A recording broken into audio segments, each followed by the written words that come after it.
Vernomatic Productions. Are you ready? Live from the Metal Mayhem Studios in Rochester, New York. We are gold. We are gold. And heard around the world by metalheads just like you. This is Metal Mayhem ROC. Heavy metal music. Your weekly dose of metal music, interviews, album reviews, news, and more. Want to be part of the show? Send us a message through our website, metalmayhemroc.com, or hit us up on Facebook and Twitter. Search Metal Mayhem ROC, a proud member of the Pantheon podcast team. It's getting nice and heavy. And now, welcome tonight's host, John the Vernomatic Verno.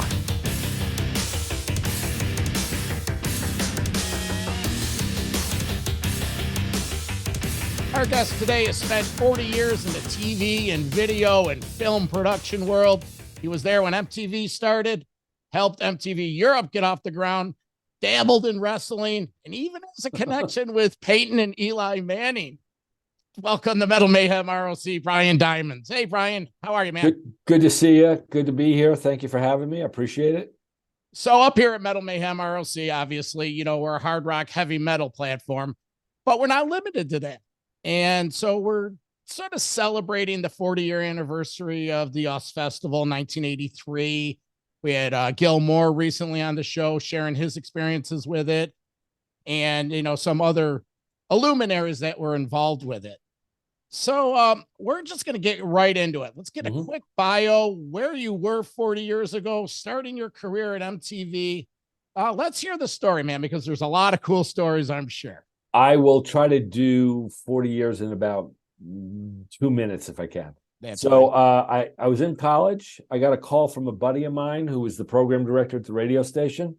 He was doing freelance work for A&M Records. And he called me during intercession, and I was running around with my friends. And back then there were no cell phones. So I would call into my folks where I was living. I lived at home during school. My mom's like, "Nelson's trying to reach you." And I'm like, "Okay." And I finally got a hold of him, and he said, "Dude, how would you like to work for Foreigner?" And I'm like, this is like 1978 or 79. And I'm like, let me think about it for a second. Okay. I mean, they were huge then. So I ended up, back then they didn't call them interns. They called them gophers. Go for this, go for that. So I worked for Bud Prager, who was the manager, his management company.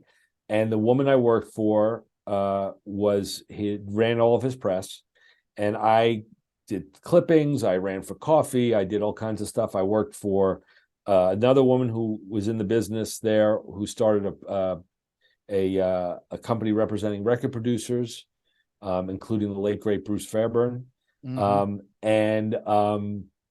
woman I worked for, Sue Steinberg, became the first executive producer of MTV, and she hired me in 1981. And that's when I met Mark. It's a very funny story, which on occasion he will tell and embarrass me. I went to school for communications, but I'd never held cue cards before. And a guy named Robert Morton, who later went on to become David Letterman's producer, was working with us at that time. Letterman was on hiatus. He had left his daytime show. He hadn't done his nighttime show yet. So we inherited, Sue was really good friends with Morty. And we inherited that crew. And Robert taught me how to hold cue cards. There's an art to doing it. But I thought when you held cue cards up, the talent reads what's on the card. I didn't realize that they might be ad-libbing, like Mark Goodman decided to do. And I'm standing there with the card, and I'm waiting for him to pick up where he left off in the sentence. And he's still like rabbiting on and going on. And then finally he just went, "Next card." And then that's when I switched it. So that's when I went Mark, and you know, been friends with him ever since then, including the other VJs. But he and I talked a fair bit. And then, so I was there from 81 to 86, did everything, producing, live stuff. I mean, we'll get to the US Festival in a second. And then I went to Europe and was supposed to be there for 6 months to start MTV Europe, and stayed for 7 years. And was started in production, and then I got convinced by my boss to take over talent relations and music programming when those people left. I didn't want to do it because I love production so much, but he said he's a good salesman. He said it'll round you out, it'll give you more skill set. Yeah. And I did it, and I have to admit it was fun, because when you're holding the keys to the castle that people want to get into, namely, you know, record producers, record promoters, you know, record labels. They want to get their artists played on MTV. It's kind of cool. So that was a great time and had so much fun and did so many really, really cool things that started at MTV and extended through there. And then I came back and did a bunch of other stuff in between. I worked at Spike TV for a bunch. I dealt with mixed martial arts and wrestling. Yeah, we'll get to that. Let's quickly rewind to the beginning. 78, Foreigner. Where were you going to college? If I can ask, how old are you? I'm 55. So I'm 10 years older than you. I'll be 65 in October. Okay. So you grew up in the 70s, the arena rock era. Sir. That, you know, that Foreigner, Lou Gramm from Rochester, New York. Yes, sir. Okay. He's one of the Rochester has a rich metal tradition, but also a rich rock tradition. Yep. Rev on the Red Line was Lake Avenue. All that. Oh, really? That's see, I learned something new today. Yeah. And here's another my nickname's the Vernomatic. Another Vernomatic fun fact. Lou Gramm lived in a house maybe 2 miles from my childhood house. You know, it was he used to come to the pizzeria when that I worked in college. But in any case, Foreigner, arena rock, that's where you were. Yes, now, I was 20 years old when I was working for Foreigner. Oh, geez, man. I have an older brother who just turned 60. So that's how I got into that stuff. I was basically William Miller and Almost Famous. That's what my life was like. I'll tell you another quick story that you'll really appreciate. So, and I worked there, and then they were training me to be an assistant tour manager, and I did a little bit of that. I met Bryan Adams through that, and we're still friends to this day. Yeah. But one day, the building was at 1790 Broadway, and Bud had the penthouse floor. And now the coding and zoning, you probably couldn't get away with this, but the elevator only went to the 18th floor, and then you had to walk up a flight of stairs to get to the penthouse. So I'm going out for lunch. I come down the staircase. I'm waiting for the elevator, and the doors open up, and there's this thin, wiry guy with a sandy-colored afro, speaking English with an accent that I've never heard before. And I found out later he's South African, and he said, "Excuse me, mate, do you know where ESP Management is?" I said, "Oh, I work there. You just walk up a flight of stairs." He stuck his hand out and he said, "I'm Mutt Lang, and I'm here to produce the next Foreigner record, and it's going to be great." And I mean, I love AC/DC and I love Def Leppard. I mean, Def Leppard came a little later, but he had just done the Boomtown Rats album, The Fine Art of Surfacing, which I loved. Mm-hmm. And I was like, I felt like Kevin Costner in Field of Dreams. I am pitching the shoeless Joe Jackson. Like, this is frickin' Mutt Lang. So he went into Electric Lady. He thought it was going to be done in 3 months. And about 10 months and $1 million later, and remember, this is $1 million in 1979, they finished the album, and Foreigner 4 is a pretty damn good album. Yeah, pretty damn good. To quote Larry David, pretty damn good. Pretty damn good. That's awesome. So MTV, that was my generation. I remember when it came on. Like, I was 1981. I'm like 13, 14. You were the prime target. I was the prime target. And in terms of metal, MTV, it was a codependency relationship, because MTV made metal, and metal put MTV in that 81, 82, 83. Def Leppard blew up overnight. Yep. Judas Priest, with Another Thing Coming, was put that band in that level. Yep. And just let's touch on some of the VJs. Unfortunately, I had to tell my son, my 24-year-old, about this. I go, and I went down the list, JJ Jackson, Mark Goodman, Martha Quinn, and he's like, I don't know. Like, no clue. How cool were they? I've met a few of them. But so in no particular order, obviously I talked a little bit about Mark. Mark's great. We're still very good friends to this day. He was, he's still on the radio, but he was doing a thing at Sirius XM called Volume, which was really cool. Yeah. It was, it was basically sports talk radio for music. Yep. So Mark and I are very close. Alan Alan auditioned. A little known fact in trivia. I was asked to audition to be a VJ, and I was like, you know what? I think I'd rather be behind the camera. But Alan and I auditioned at the same time, and Alan will be the first person to say this. He felt very stiff. He didn't feel comfortable doing it until the day that the guy who actually came up with the idea for MTV, John Lack. Bob Pittman was the guy who made the idea happen, no question. But John had the idea. John gave us, after about 2 months of doing this, he said, guys, this is not television. Like, you got to be organic and natural. And if JJ's in a crappy, he said this to all of us. They brought us all back to the office. We were in this conference room. We thought we were going to get yelled at. And John walked in with a 3-piece suit and a cigar, and he said, you know, if JJ's in a lousy mood and he wants to pick up a chair and throw it through the window on the set, let him do it. This is what MTV's got to be real. It's got to be organic. That's all Alan Hunter needed to hear, because he had an improvisational acting background, and he leaned on that. And he was probably the most visual, fun VJ at that time. No question that Mark and JJ had. They were like the veterans. They had the chops. They knew all the artists. They had worked in radio for a long time. JJ a little longer than Mark. JJ was older than all of us. But the two of them were great. I love JJ. He was like, he'd come in the studio every day. He'd hug everybody. He was just like, he loved being there. He loved the sort of, you know, clubhouse mentality that we all had. We were all in this together. Yeah. You know, Mark, of course, Alan. Nina was the sweetest woman in the world. You know, she was really good. She was a little bit nervous in the beginning, and she came around. Here's a really interesting story. So Phil Lynott from Thin Lizzy puts out a solo record, and Warner's with, you know, doing the normal dog and pony shows, walking them around to the rock stations in town. And, you know, they said, you got to do MTV.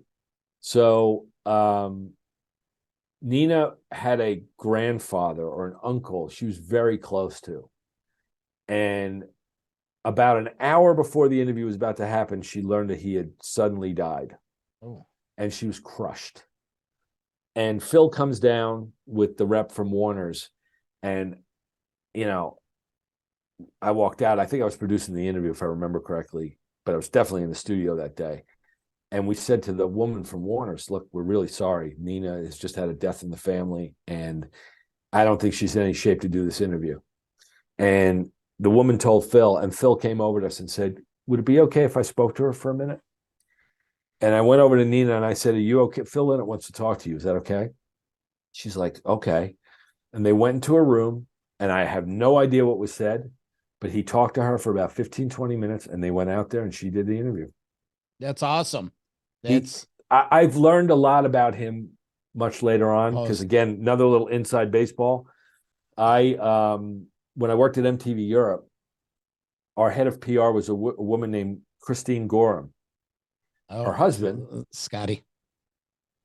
And I became very good friends with Scott. He taught me how to play golf, which was pretty funny. Yeah, you know, Brian, it's a big world, but it's a small world. Well, or as the great comedian Stephen Wright once said, it's a small world, but I wouldn't want to paint it. So there you go. So so that's Nina. And then Martha, who's also still a really good friend to this day. Martha was great. We had so much fun. I mean, she was like my kid sister. Yeah. We just had a blast. We laughed. We, you know, when you worked in the studio, you produced the VJ segments. I don't want to break this to you, but it wasn't live. Yeah. I'm kidding. Well, that was my next question. What was that like?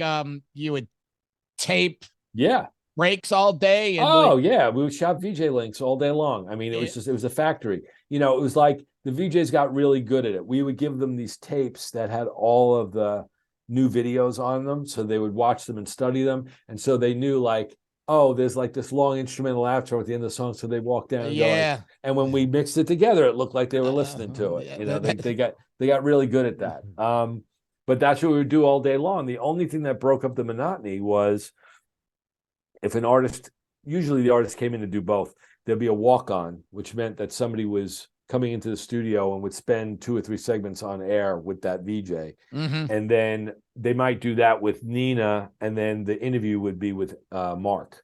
and then we would stop and shoot the interview with Mark, or the VJ might be doing both the interview and the walk on. Who was responsible for that Kiss unmasking? Well, that's okay. You want to go deep dish? Here we go. Oh yeah. Did Gene call you, or did you call Gene? No. I was long gone at that point. The guys who were responsible for making that happen are two brothers. One worked at MTV Radio, and the other one was a producer at MTV proper, and later went on to, in addition to many other things, after it was developed, he took over the MTV Unplugged series and was the producer for. He did a lot of things, but he produced that series. Alex and Roger Coletti, devout, hardcore, put him in the top 10 of Kiss fans guys, and they were the ones. And they worked with them on the box set as well, and they were the ones who convinced them to do that Unplugged on MTV and do all that other stuff. They were the guys. Well, the Unplugged was a no-brainer. You know, there was a hot. But those guys did everything. Anything Kiss was Roger and Alex. But this was a big move. Kiss is going to unveil their, did MTV have that much juice in? That's a good question. It was 83. When was that? It's a good question, because similar to rock and wrestling, I was on the periphery of that. That stuff I wasn't as involved in. Did a ton of guest VJ hours, but I saw that from afar. But I did get to deal with Gene years later. A very dear friend of mine was a partner with Gene in a marketing company for about 8 years, and was also on Family Jewels. Used to see him all the time, Rich Abramson. And this is separate and apart, but it was during that era. There was a guy named Jeff Yap who was doing some business. He was with Viacom. He was doing some business with Gene, and Gene wanted to pitch us. This is when I was at Spike on a boxing series. And I'm Jewish, and as you know, Gene is Jewish. I mean, Gene's a freaking rabbinical student, Jewish. Yeah. And I was sitting down with him and talking to him. And I mean, again, I'm sure you've had more dealings with Kiss than I have. Goes without saying that Gene is smart to a fault. I mean, he's a brilliant. Yeah. He's a brilliant musician and performer, but even more so businessman. Yeah. And I sat down with him, and I used some word in Yiddish, and he corrected me, and he said that is the incorrect pronunciation of the word. You're not using the. And I'm like, sorry, Rabbi Simmons, I didn't know I was in rabbinical school. So the ice was broken. The ice was broken, but he was good, and we passed on the project, and he was okay with it. But yeah, so that's Kiss. But Martha, great, fantastic. I mean, I talked to Nina's a little bit more reclusive. She lives up in Maine. Mm-hmm. I hear from her from time to time, but I'm actually doing business with a company in Birmingham, Alabama, and they know Alan very well, and so Alan and I have been talking a lot lately about that. We've caught up, and he's in St. Louis now. But Mark's still in New York. I talked to Martha from time to time, but they were great. I mean, we were, we had a reunion about a year and a half ago, and it was just so nice to see everybody. I mean, for the most part, a lot of people are still around. Can you believe that was 40 years ago? No, I can't. A guy who is a brother to me, and I actually lived with him during those early MTV years. We were roommates. His named Joe Davola. Joe is 3 years older than me, and he has a funny line. And he won't be upset that I'm doing an imitation of him. He's from Rosedale, Queens. So he's got a thick Queens accent, and he's like, "I just don't look in the mirror. I sound the same. I just don't look in the mirror, and everything's fine." So. That's how I feel. But it was a great time. I honestly, I feel incredibly privileged to have been there, both in New York and in London. It was, for different reasons, some of the best, outside of the birth of my kids. I'm now divorced. Otherwise, I would have said outside of my marriage. But outside of the birth of my kids, probably the greatest experience. Those 15 years were phenomenal. We're going to get to the US Festival in 1 second, but on a parallel and in this time frame, what was just as important and groundbreaking was ESPN. Because those two came out of the gate pretty much. I think ESPN was a year or two Yep. earlier, but both of them, and I'm a huge sports fan. And I remember it was like MTV, but then in the morning, I could not believe when I got back delivering my newspapers, I could watch Sports Center and I could see Yep. those highlights. You have anything ever to do with ESPN or anything back then, colleagues, or did you? Well, a funny story. I don't know if I've ever told this, so this is a scoop. Oh, all right. I was living in London for 7 years, and I hit a crossroads. I was having long distance relationships. I was flying back and forth a lot, and I was like, I'm either going to spend the rest of my life in England or I'm going to move back home. I got to make a decision, and so I decided I was going to move home. And there's a woman named Harriet Seitler who was our head of marketing in the States at that time, not early on, but she joined us like. She was probably part of what I like to call MTV 2.0. It's like after the launch group, but the next group of people who came in. Harriet's great. She was Oprah Winfrey's chief marketing officer for about 25 years. And so Harriet was working on the launch of ESPN2. And the guy who was launching it and who was behind it was a guy named John Lack, the same guy who came up with the idea for MTV. Wow. And I got a call from Harriet to come to Connecticut to meet with them to talk about joining their team. And I got there, and I think wires were crossed. I told them I was there. Nobody ever came out. It was a weird, like, lobby reception area. And I never ended up having the meeting, and I left. So I might have been at ESPN2 at some point. The only other interaction I had personally with ESPN years later was Bruce Connell, who dearly departed, lovely man, who was the producer for the UFC.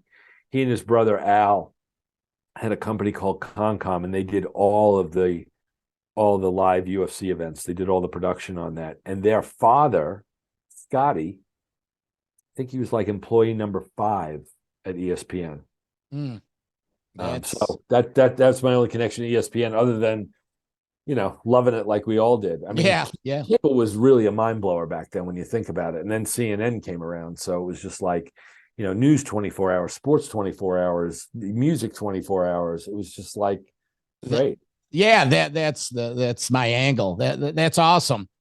So you leave MTV America, you're over MTV Europe. What was your involvement with the US Festival 82 and then eventually 83? So that was prior to my departure for Europe.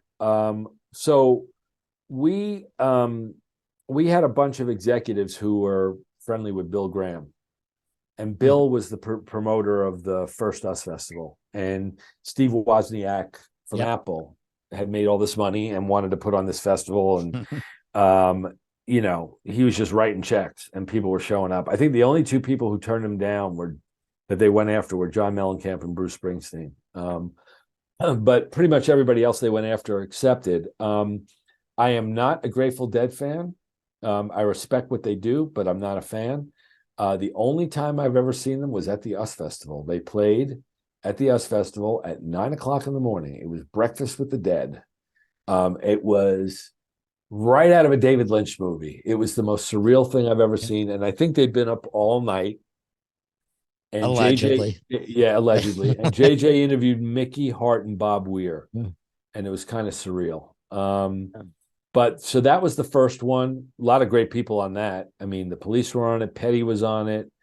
Trying to think of who else. But it was very good. And then they decided to do a second one. And Bill was no longer involved. Barry Fay, who was a promoter out of Colorado, was that promoter, and you know, kind of up the game. I mean, when you look at all the people that were on that festival, I mean, you know, INXS and U2 were quote unquote starting out. Yeah. So it was pretty phenomenal. But my role, I was the producer with the talent. We were doing all the interviews.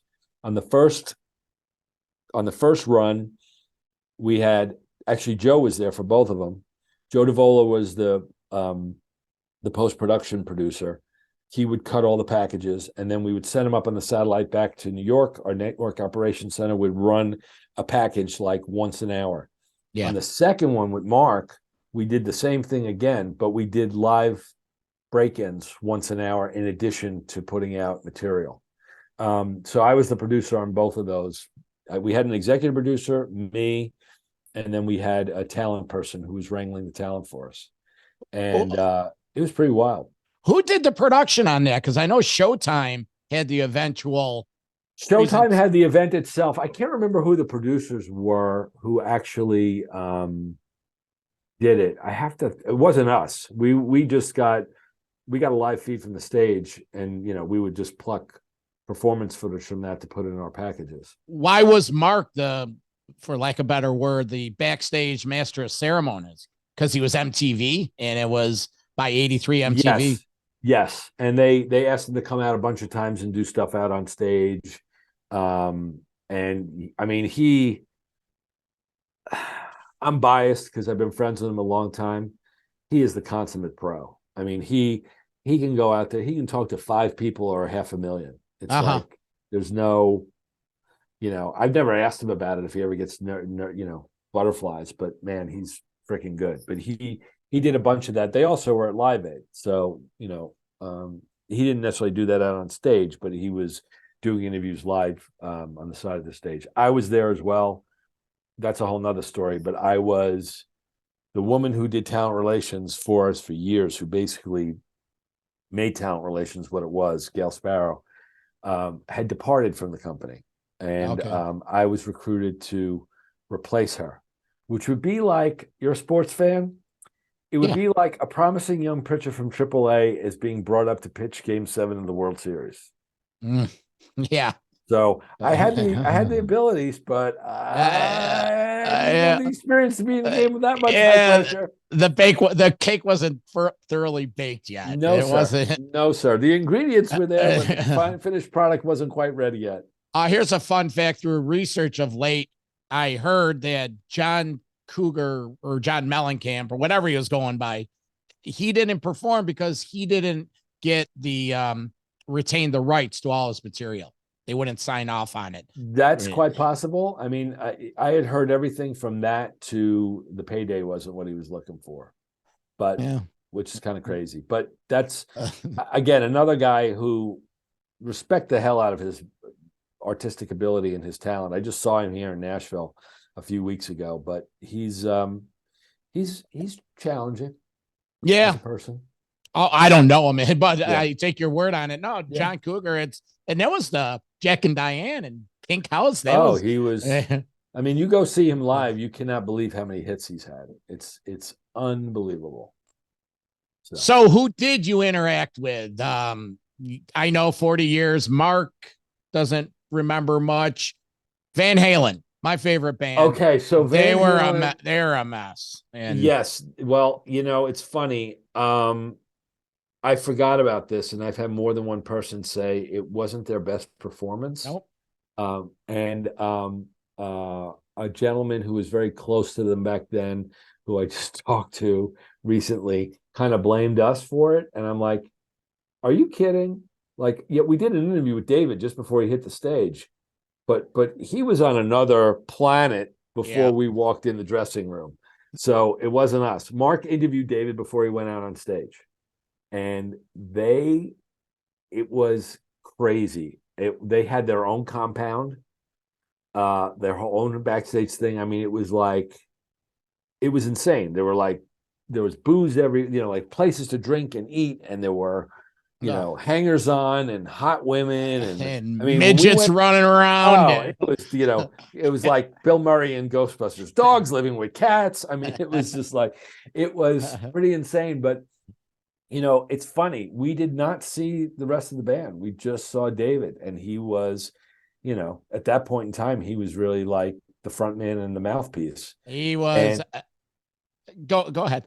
No, I was going to say, I think it's on YouTube. Mark's interview with David was classic. And Mark, I can't remember what it was, but Mark cracked a joke, and even David was like, man, that's pretty good. Like, he was like, he stumped the stand-up comedian. But David was He was on fire. He was funny and witty and feeling good, I should say. Yeah, And that was Roth. That was him.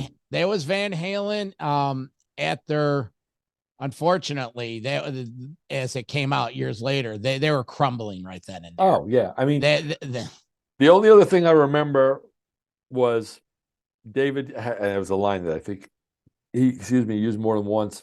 He said, I'm going to turn my back to the stage.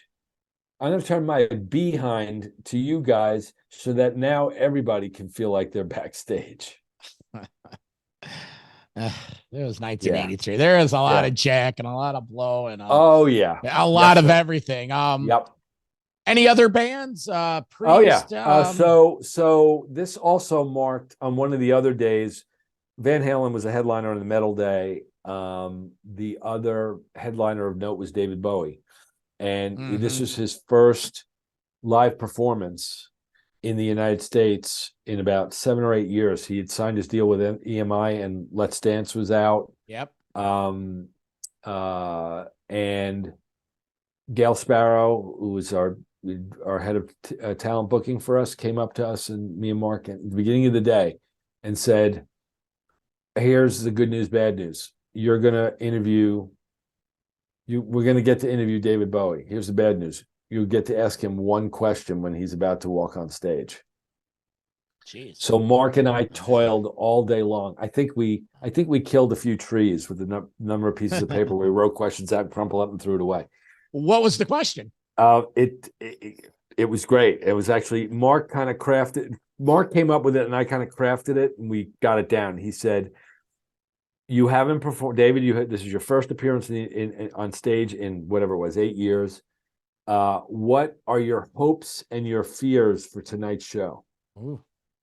And Bowie was a freaking master. He looked into the camera. He looked at Mark, and he said, "It's kind of like going to a restaurant on a blind date, and before you go in, your friend runs into you and says, 'She's really great looking.'"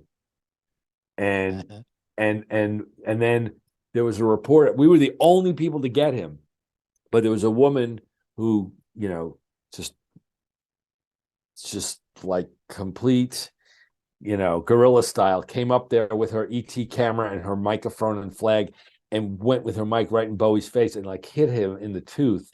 And while Mark was asking the question, and he went like this, like, "You want my tooth?" It gave Mark the opportunity to ask a second follow-up. And then Bowie said, I gotta go now. And he walked away. And like 30 seconds later, you hear one of his, his tour manager go into a microphone, "Ladies and gentlemen, David Bowie and his band." And there he was out in front of 300,000 people. Oh, probably giving me chills on that. Great story. Yeah, it was pretty amazing.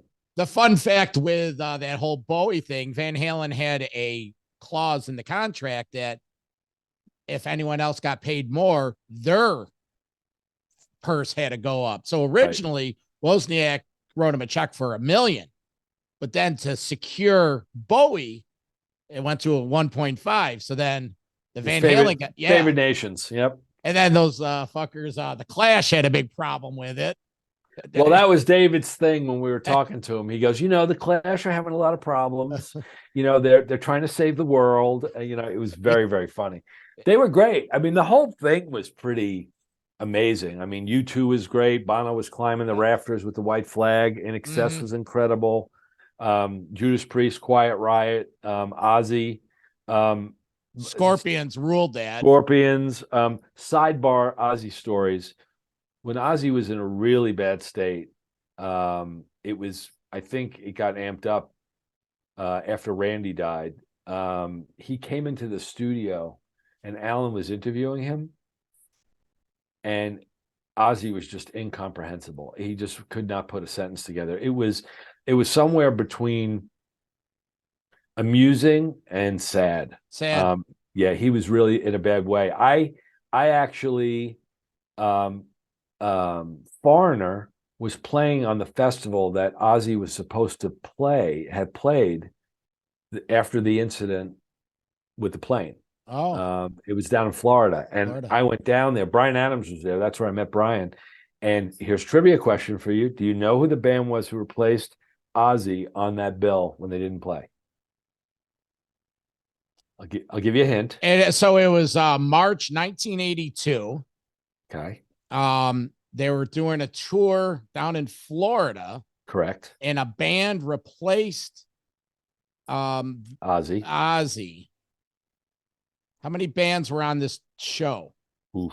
There may have been more than one day when we were there. I think it was maybe 4 or 5. I'll give you a hint. Yeah, I need a lifeline. Yeah. Phone a friend. 3 letters in the band's name. 3 letters in the band's name. It's their initials basically. I mean, it's a three. I forgot what they call it, but it's 3 letters that stand for something. But they were known as that. ELP. Close. They were British also. I'll give you another hint. The first letter is very deep into the alphabet. I probably know it when you say you're gonna kick yourself. Yeah. UFO. No, of course. You know, if we were sitting around a campfire and a beer, I would have got it, because UFO was touring with Ozzy. Yep. And some of those were Dates. Yep. Yeah. Yep. So now that Ozzy interview at MTV Studios, there's that famous Ozzy interview on David Letterman after Randy passed away, and maybe it's the same, where he wasn't in a good place. He wasn't in a good place when Randy was with us. Right. But then I think there was the relationship that he had with Randy Rhoads went deeper than Randy's talent. I think he really loved the guy. Yeah. Like they were very, very close. I think Ozzy was a little older than Randy at the time, so it was almost like a kid brother. And I mean, my God, you know, the point's moot here, but God, he was just at the beginning of his life. I mean, he would have been on that Rock of Gibraltar, that around Mount Rushmore with, you know, the likes of Page and Clapton and Joe Perry and all those guys. I mean, the stuff he would have done. I mean, what was he, like 25? He was a kid. Yeah, something like that. But you know, he wasn't long for being in that Ozzy band. And oh no, he would have done something on his own or with somebody else or whatever. And when you start getting granular on all that, Brian, you know, the Kerslake and Daisley wrote that stuff and never got credit for it, and like all the, you know, all that Ozzy drama. But yeah, no, Rhoads, it's my era, man. I remember that day when he died. You know, remember back then we had to hear it on the radio. It was there was like bad stuff. So different times. You ever meet him? You ever meet Rhoads? No, I never met Randy. Ever see him live? Nope. But I'll tell you here, just like sort of going sideways. I grew up in Hicksville, Long Island, home of Billy Joel and Lorraine Bracco from The Sopranos. There you go. And my dad was a school teacher, and he also taught college. And one of the professors that he taught with was also the assistant principal of my high school. They were very good friends. And his son, this gentleman's son, I can't say the name yet because it might give it away. Okay. But his son was an aspiring musician and wanted to make his way in the business. And at the time I was working for Foreigner. I mean, I was just starting out. And he sent me his demo single that he had done with a little band that he was working with in town. And I listened to it, and I sent him back some Foreigner stuff. And I said, you know, you're really talented, and, you know, don't stop, keep going. Don't let anybody tell you to do things this way or that way. Just follow your dream. And, you know, I kind of kept tabs on him and heard about him every now and then. And then this is like 8 years later, I'm in London, and I am at an Alice Cooper concert, and I'm backstage before the show, and there's a bunch of hangers on or whatever. And I see that guy, and I go, dude, what are you doing here? He goes, I'm in the band. It was Al Pitrelli. Al Pitrelli. And Good Rats, Widowmaker, Megadeth. now he's in what's the big Christmas show that Trans-Siberian. Trans-Siberian. He's in one of the two companies. And he's ridiculous. I mean, I follow him on Facebook. We've conversed since then, but he's just ridiculous. Like his playing is just like nuts. Like he's like, Zappa meets Satriani meets, you name it. Oh, I got into Petrelli when, he was in Savatage after Chris Oliva passed, but he also was in that Dee Snider from Twisted Sister band Widowmaker. And those first two are another Long Islander, when you're talking about telling that story, I thought the punchline was going to be Steve Vai. Oh yeah. Well. Yeah. But no, Brian, the metal community, all these stories they go on and on. It's amazing because we do all this on the pod, the history of metal, and we take a year, dissect it and tell the story. And we go on all day with that, but I do have a couple your career is so long. Do you ever there's some metal documentarians, if you will. Bob Nalbandian he just passed beginning of the year, but he did a whole line of metal documentaries, Inside Metal, Bay Area Godfathers. What about Alan Durbin or Sam Dunn from Banger Films? Nope. No, the I will say this. We used to do Headbangers Ball in London. And Vanessa Warwick was the producer and host of that. And her ex-husband, Ricky Warwick, is in Little Angels. Ricky Warwick? Yeah. Bro, Ricky Warwick, he is in Black Star Riders. Is he Irish? Yes. Yeah, he was in another version. Long brownish reddish hair. I don't know if he still has it, but Vanessa used to host it, and then we had these two guys on who it was comedic because they were Northerners, so the accent was just great. The Bailey brothers, they looked exactly alike. I think they might have been Black Irish, but they looked like thicker versions of Phil Lynott, but one of them was really big and one of them was really small. But they looked exactly the same. They had these big curly fros, nicest freaking guys in the world. And, for Americans, they would need subtitles to understand them, but they knew their crap. I mean, Metal Hammer was huge. I mean, we were at Donington every year. I didn't go, but Mike Kaufman, who's one of our news producers, they would go every year and they would cover Donington. So the heyday, oh God, Castle Donington, you had Kerrang magazine, Iron Maiden, and now you were there. When were you there? 87 through like 93? I was there 86 to 93. And I knew Bruce for a little bit. I knew Bruce Dickinson. He was married to a friend of mine. Saw them play a bunch. The funniest thing about, and this is the thing that people don't realize, they see these guys on stage and blood curdling screams and leather with spikes, and they look like they could kill somebody. Who's this now?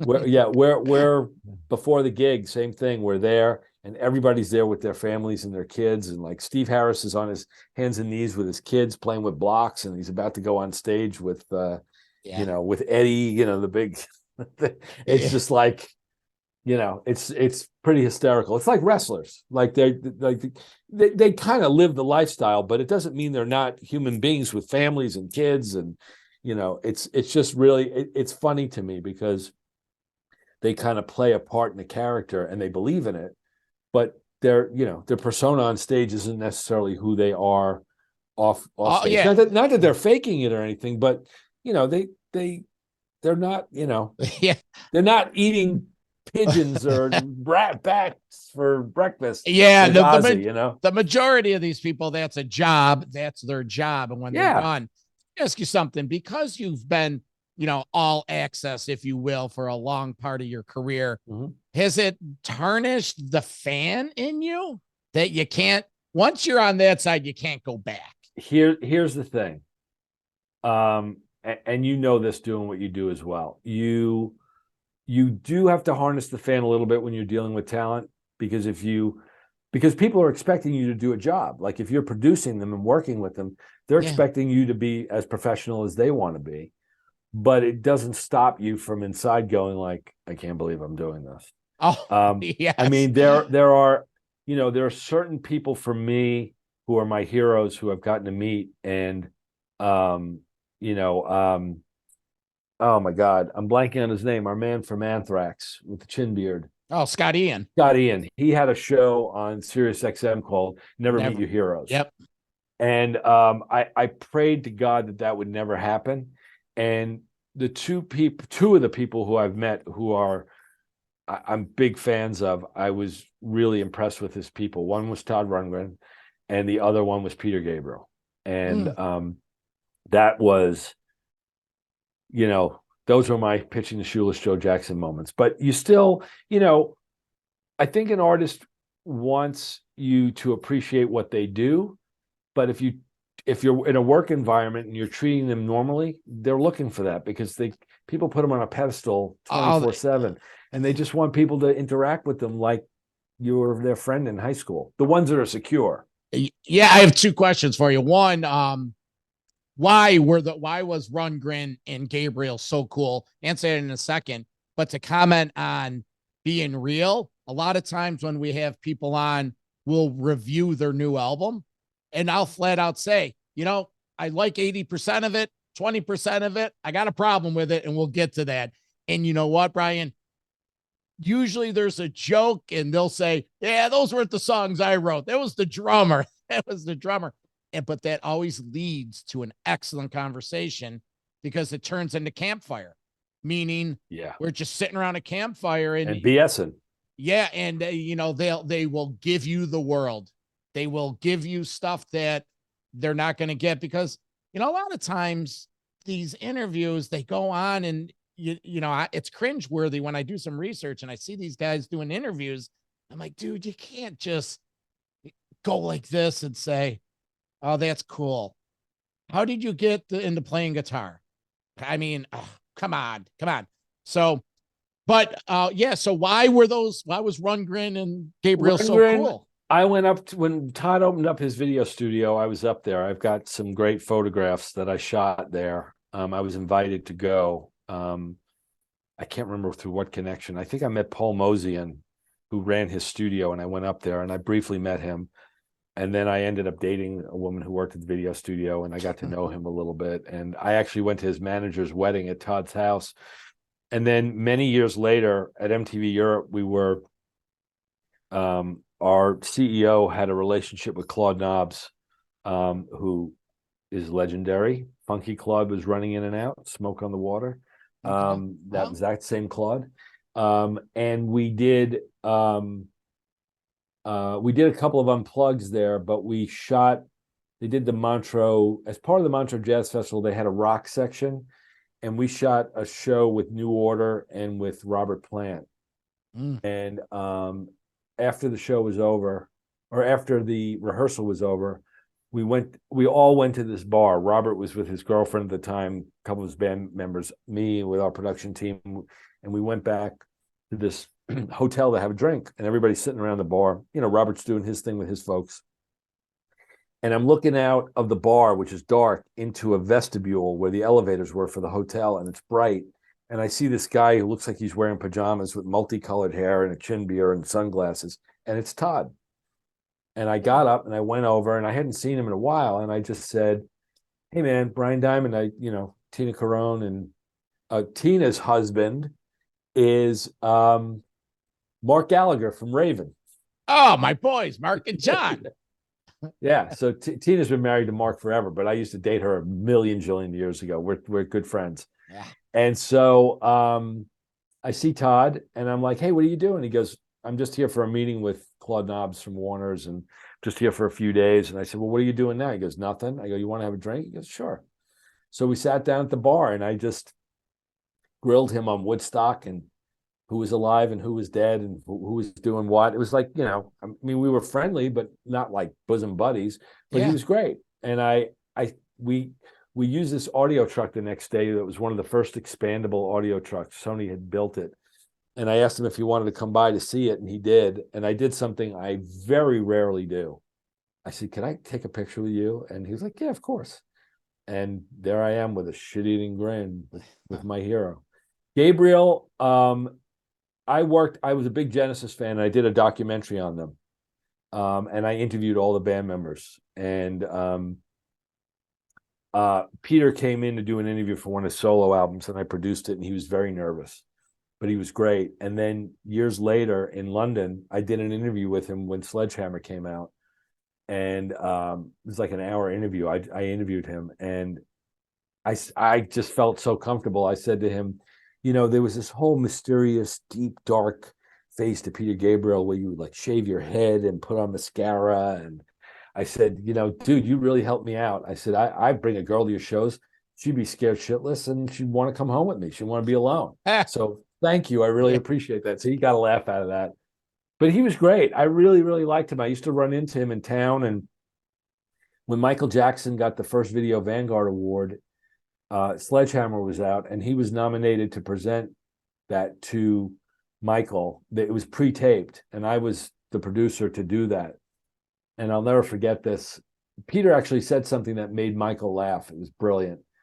But when I called Peter's manager to talk to her about logistics, she said, "Oh, this should be interesting. The two quietest men in music." Michael and Peter.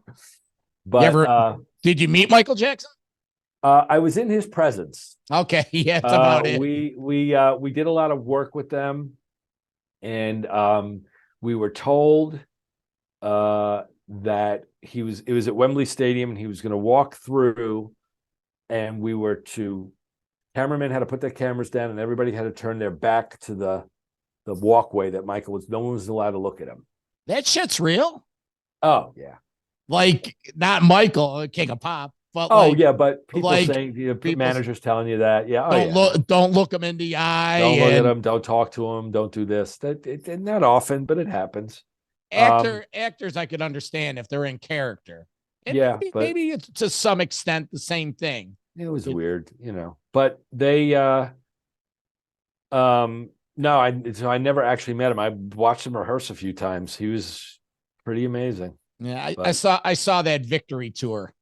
Him and his brothers. I was at Wembley Stadium when all the pedophile accusations were going down, and there was probably 70,000 people in Wembley Stadium for him to come on stage, and he canceled the show. I think he was too freaked out to do it, and everybody had to go home. Wow, it was pretty crazy. But God bless him, and may he rest in peace. Very talented man, despite his flaws. Well, we could go on all day because we barely touched it. I have one last question. Go. Eli and Peyton Manning. You had something to do with that. Yeah. So how cool are they? They are very, and I'll tell you, it was very funny. I worked for this entity, this startup called Whistle Sports, and we had one of our partners was the NFL, and a guy who I'm still friendly with, who was a young kid starting out as a producer then. He and I went to Hawaii to the Pro Bowl. We were outside of the NFL and NFL Films. We were like one of the only other crews to go there to be able to get access to the players and interview them. It was a platform for kids sports, kids who played sports and kids who love sports. And so one of our executives, he was the president, had worked at Gatorade and got to know a lot of athletes, and they were investors in the company, and he knew Peyton and Eli personally, and he got them to do interviews with us. So we wanted to do all this fun shtick with them. And the kid who was working for me was going to interview Eli. And Eli saw, we had a bowl of fruit in the room we were doing an interview. He goes, what's up with the bowl of fruit? And I can't remember the wide receiver's name. He was on the Bengals at the time. Hyphenated name. I can't remember his name, but he apparently AC Green. No. What year? 2013. TJ Houshmandzadeh. No. Either way, anyways, way you slice it. he was a really good juggler, and if we came in, we were going to have him juggle. So we told Eli that, and he goes, "I can juggle." So we were going to do this bit. We were doing Manning brother trivia, and we were going to ask them both the same questions and see what they knew, like what their father's number was, who's the tallest Manning out of the brothers and their dad, like all this stuff. And we said to Eli, "Oh, how about this? How about we question you while you're juggling?" And he said, "Yeah, I'll do it." And he did it, and it was hilarious. Peyton, the same guy, Matt Ford, was supposed to do that interview. He was downstairs trying to wrangle all the talent, and Peyton showed up, and it was like, when Peyton's there, you don't make him wait. So I did the interview, and he was awesome. He was so great and so funny and told great stories. But one of my favorites was, he said, he goes, if you're a starting quarterback in the NFL, you got to make sure you're on good terms with your backup, because you need him to collude with you against the head coach. I go, "Well, what do you mean?" He goes, "Well, like we hear plays in the helmet, and then 30 seconds before the play, the audio goes out." He goes, "And there are times where I want to do the play I think we should be doing, not what they're calling in." So he goes, "I'll go like this. Like, it's not working." And he goes, "The reason why you need your backup to collude is when you come back to the sideline, the coach will look at the backup and go, 'Is yours working?' And he needs to go, 'Oh, you know what? It's not working.' Because otherwise you get busted." That's so cool. He was just great, just brilliant, a lot of fun, really good guy. Because we were a kids network, I said to him, "You have good parents. Your parents raised 3 really good guys." So he was like, "Well, thank you very much." And he called his brother Cooper, not Cooper. Cover. Is it safe to say what you see on camera is pretty much Peyton, and like when the camera's off? Oh yeah. I'll tell you one other funny thing, and then I know we got to go. So we did this thing where we had kids give us questions, and I had them on an iPad, and we showed them to the players. And I showed Eli this question, and I had my kid do one.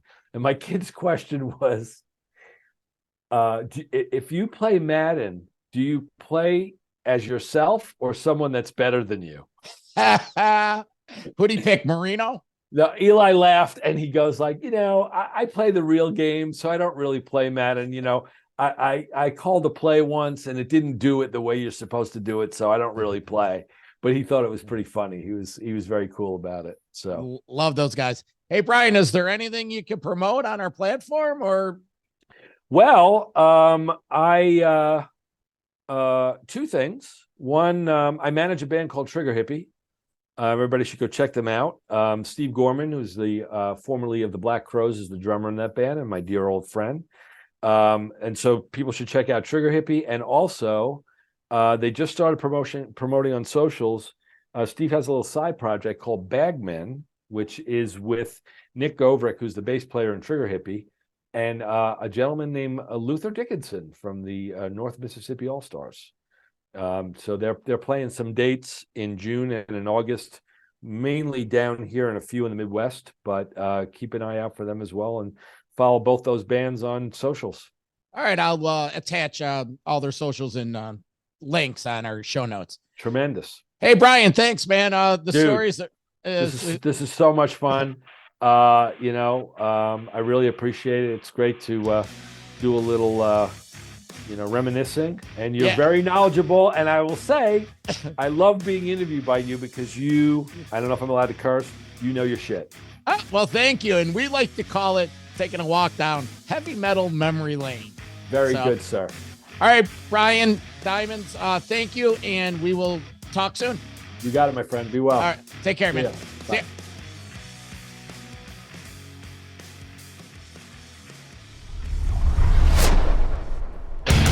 Metal for life. Thank you for listening to Metal Mayhem ROC. Check out our website at metalmayhemroc.com for information on podcasts, archives, links to all our live radio shows, and all sorts of info. Please like, follow, and share with everyone, even your non-metal friends. And always remember to keep it heavy.